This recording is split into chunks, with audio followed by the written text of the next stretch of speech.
अब कहीं दिख रहा चमन में कोई बागवान नहीं है। नमस्ते, जय श्री कृष्णा। जब हम थोड़ा सा परिश्रम, थोड़ा सा वक्त, थोड़ा सा स्नेह अपने पौधों को देते हैं तो यह बदले में हमें ढेर सारे फूल, ढेर सारी सब्जियां और ढेर सारे फल भी देते हैं। बागवानी हमें सुकून प्रदान करती है, शांति देती है, खुशी देती है, साथ ही कचरे के बदले ढेर सारे फूल भी देती है। तो मैं उगाती हूँ ऑर्गेनिक तरीके से फूल और फल तथा सब्जियां बिना किसी केमिकल के प्रयोग का। और आप इतने सारे फूल देख रहे हैं, बिना किसी केमिकल का प्रयोग मैं किए हुए इतने सारे फूल पाती हूँ अपने पौधों से। कैसे पाती हूँ आज बताने वाली हूँ। मेरे पास यहाँ पर मौजूद हैं गुलदाउदी के पौधे। इन सारे पौधों को मैं तैयार की हूँ कटिंग के द्वारा ही। मैं नर्सरी से गुलदाउदी, गेंदा, बहुत सारे पौधे ऐसे हैं जो खरीद करके नहीं लाती हूँ, खुद ही तैयार करती हूँ। सामने यह आप डब्बा देख रहे हैं, यह 10 लीटर का डब्बा है और इसमें मैं 50 ग्राम के करीब सरसों की खली को भिगो दी थी 6-7 दिन पहले। अब इसमें डालती हूँ पानी और अच्छे तरीके से मिला लेती हूँ। करीब 10 लीटर यह पानी बन करके तैयार हो चुका है। इसे अच्छे तरीके से मिला लेती हूँ। छानने की कोई आवश्यकता नहीं है, इसमें इसके कण मौजूद भी होंगे तो कोई फर्क पड़ने वाला नहीं है।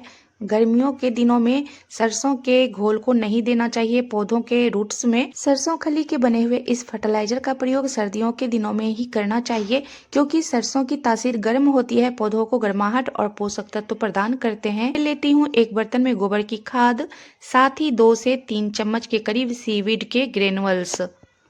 आप चाहें तो इसमें बोन मिल भी मिला सकते हैं, मैं नहीं मिला रही हूँ। इसमें डाल रही हूँ नीम की खली।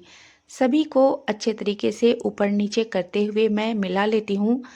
जब पौधे बड़े होने लगते हैं, जब कलियों का बनना शुरू होने वाला होता है, तो पौधे को चाहिए एक्स्ट्रा मात्रा में एनर्जी और ढेर सारे पोषक तत्व। तो इस तरीके से बने हुए खाद को मैं हफ्ते में एक बार ही पौधे के रूट्स में डालती हूँ। तो गुलदाउदी के मिट्टी को हल्के से हटाना है, क्योंकि नन्हे नन्हे से रूट्स इसके ऊपर तक बनने लगते हैं। बस हल्के हल्के हाथों से मिट्टी को हटा लेती हूँ। थोड़ी सी मिट्टी को हटाने के बाद इसमें मैं डालूंगी गोबर की खाद, नीम की खली और सीवीड के मिले हुए मिश्रण को। जो मिट्टी में हटाई थी उससे इस खाद को ढक दूंगी, ताकि अच्छे तरीके से जड़ों के पास पोषक तत्व पहुंच पाए। गमले की मिट्टी की गुड़ाई जरूर करें, ताकि जो भी खाद हम डाल रहे हों वह पौधे के रूट्स तक आराम से पहुंच पाए। बिना गुड़ाई किए हुए जब भी हम खाद डालेंगे तो वह गमले के ऊपरी सतह पर यूं ही पड़ा रहेगा, उससे कोई फायदा पौधे को होने वाला नहीं है। इसलिए गुड़ाई जरूर करें, गुड़ाई करने के बाद खाद डालें। अब मैं इसमें डाल रही हूँ सरसों के पानी को, जो सरसों खली का मैं लिक्विड बना करके तैयार की हूँ, अभी उसी के पानी को इसमें डाल रही हूँ। इतना पानी डालें कि गमले की मिट्टी अच्छे तरीके से भीग जाए। गमले को मैं एक तरफ रख देती हूँ। यही प्रक्रिया मैं अभी यहाँ पर जितने भी गमले रखे हुए हैं सभी के ऊपर मैं करूँगी। तो जिस गमले की मिट्टी ज़्यादा सूखी हुई हो उसमें थोड़ा सा ज़्यादा मात्रा में आप सरसों का पानी डाल सकते हैं। नहीं तो जो गमले थोड़ा सा भीगा हुआ हो, जिसकी मिट्टी भीगी हुई हो, उसमें थोड़ा सा कम ही पानी डालें, क्योंकि अभी सर्दियों का मौसम है, पानी जल्दी सूखती नहीं है। और जब ज़्यादा पानी रूट्स में मौजूद रहेंगी तो उससे पौधे के रूट्स डैमेज होंगे। इस तरीके का प्रयोग आप हफ्ते में बस एक बार ही करें। मैं ऑर्गेनिक तरीके से करती हूँ देखरेख अपने पौधे की, पाती हूँ ढेर सारी कलियां। आप खुद ही देख लीजिए कि इतने छोटे से पौधे के ऊपर आई हुई हैं भर भर करके कलियां। मैं किसी भी केमिकल का प्रयोग नहीं करती हूँ। केमिकल का परिणाम थोड़े क्षण के लिए अगर हमें अच्छा भी लगे, लेकिन मिट्टियाँ को केमिकल खराब कर देती हैं, तब मिट्टियां दोबारा से उपयोग के लायक भी नहीं रहती हैं। तो जितना हो सके ऑर्गेनिक गार्डनिंग को ही बढ़ावा दें। ऑर्गेनिक तरीके से ही खेती करें या गार्डनिंग करें।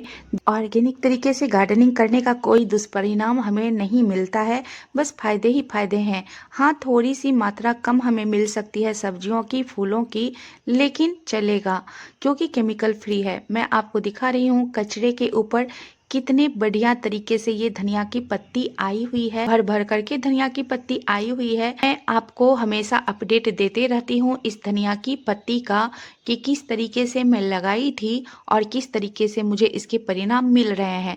बस कचरे के भरे हुए टोकरी के ऊपर ही मैं धनिया के बीज डाली थी। यहाँ पर टमाटर के पौधे की ग्रोथ भी देख लीजिए आप कितने अच्छे तरीके से हो रही है। गार्डन के एक इधर यहाँ पर मैं ढेर सारी कबाड़ का जुगाड़ करके बनाई हूँ बुद्धा फाउंटेन।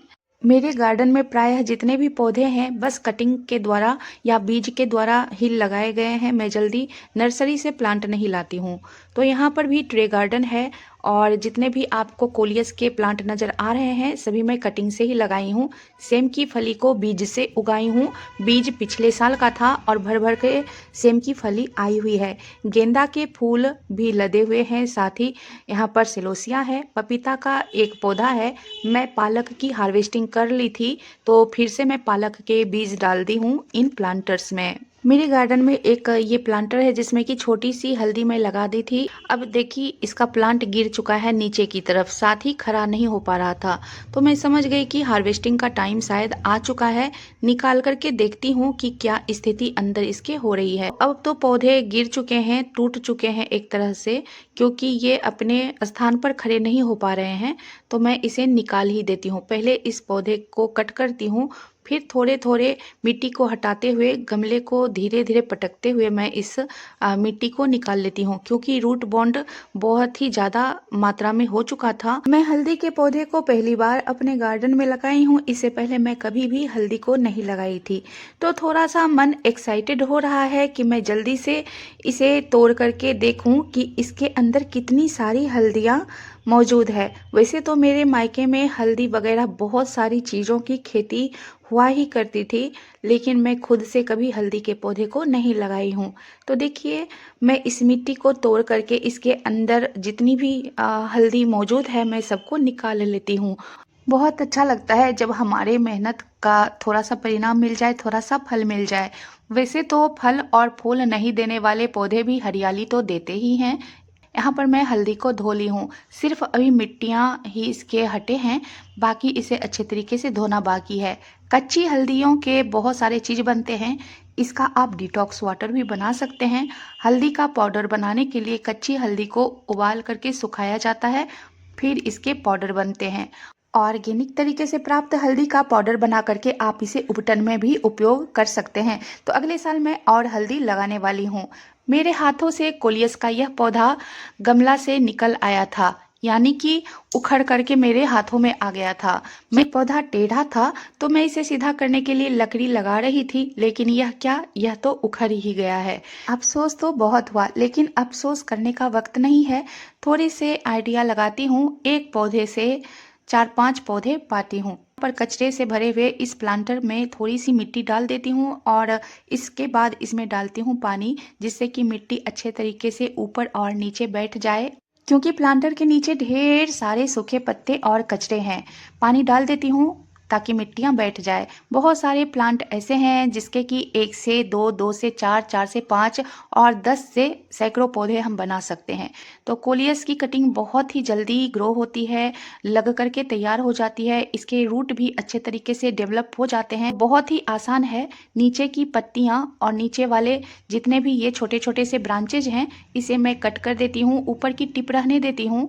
मिट्टी गीली है, 1 इंच नीचे इसे मिट्टी में दबा देती हूँ। ना रूटिंग हार्मोन की आवश्यकता है और ना ही एलोवेरा की ज़रूरत है। तो अच्छे तरीके से बस इसे मिट्टी में बस लगाते जाती हूँ। कुछ दिनों के बाद मैं आपको इस सारे पौधे का रिजल्ट भी दिखा दूंगी कि कितने अच्छे तरीके से ये ग्रो हो रहे हैं। इसके निकले हुए पत्ते को मैं फेंकूंगी नहीं, वहीं पर प्लांटर है नीचे, थोड़ा सा उसमें मिट्टी है, इसी में मैं डाल देती हूँ।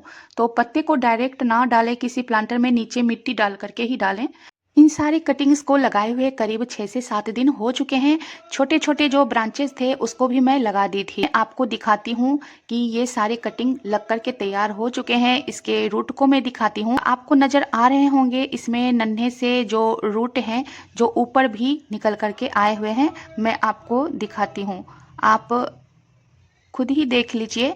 यहाँ नन्हे नन्हे से रूट पौधे में आ चुके हैं। इस पौधे को निकाल करके भी आपको दिखाती हूँ कि देखिए कितने सारे रूट्स इसमें आ चुके हैं। बहुत ही जल्दी और अच्छे तरीके से कोलियस की रूट निकल करके आती है। कोलियस का पौधा गार्डन में चार चांद लगाता है, क्योंकि इसके खूबसूरत रंग बिरंगे पत्ते बहुत ही अच्छे लगते हैं, दिल को भाते हैं। तो मैं इस पौधे को इसी मिट्टी में फिर से दबा देती हूँ। थोड़े से और बड़े हो जाएंगे तब मैं इसे दूसरे गमले में लगाऊंगी। देखिए कितने सारे कटिंग ग्रो हो रहे हैं। एक खास बात का आपको ख्याल रखना है, जब इसकी कटिंग अच्छे तरीके से मिट्टी में लग जाए, रूट्स अच्छे तरीके से डेवलप हो जाए, तब आपको कोलियस के ऊपरी टिप को काट देना है। इससे कोलियस थोड़ा सा घना हो जाएगा, नहीं तो यह सिर्फ लंबाई में बढ़ते चला जाता है। तो टिप को काटना जरूरी है। अगर आप लंबाई में पौधा को चाहते हैं तब आप इसके टिप को कट ना करें, बस नीचे के पत्ते को हल्का सा कट कर दें। तो मैं चाहती हूँ कि यह थोड़ा सा घना दिखे, इसलिए मैं इसके टिप को काट देती हूँ। चुन चुन करके सारे ऊपर वाली टिप को काट करके हटा देती हूँ। बहुत सारे पौधे कोलियस के मेरे गार्डन में अभी मौजूद हैं, क्योंकि मैं कटिंग बस लगाते ही रहती हूँ किसी भी प्लांट का। गुलदाउदी भी कटिंग से लगाई, कोलियस, गेंदा, ये सारे मैं कटिंग से ही बहुत सारी मात्रा में गार्डन में जमा कर ली हूँ। यहाँ पर देखिए एक और प्लांटर में ढेर सारे कचरे भर करके मैं तैयार कर ली हूँ। इसमें पालक लगाऊंगी। कचरे का नतीजा आप खुद ही देख ही रहे हैं, जैसे कि यहाँ पर धनिया की पत्ती, मिर्च वगैरह है। मुझे गार्डनिंग के लिए मिट्टियाँ बहुत ही मुश्किल से मिल पाती है, तो मिट्टियों की कमी को फुलफिल करती हूँ ढेर सारे कचरे के प्रयोग से। कचरा भी उपयोग में आ जाता है। मुझे गार्डनिंग के शौक भी पूरे करने में आसानी हो जाती है। ढेर सारे कचरे से मुझे हरी सब्जियां भी मिल जाती है।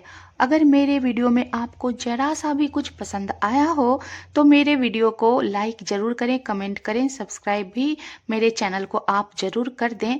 इससे मुझे बहुत ही ज़्यादा अच्छा लगता है, खुशी महसूस होती है। मेरे वीडियो में जुड़े रहने के लिए, बने रहने के लिए मैं आपका दिल से धन्यवाद करती हूँ। बहुत बहुत शुक्रिया, हार्दिक आभार। Happy gardening.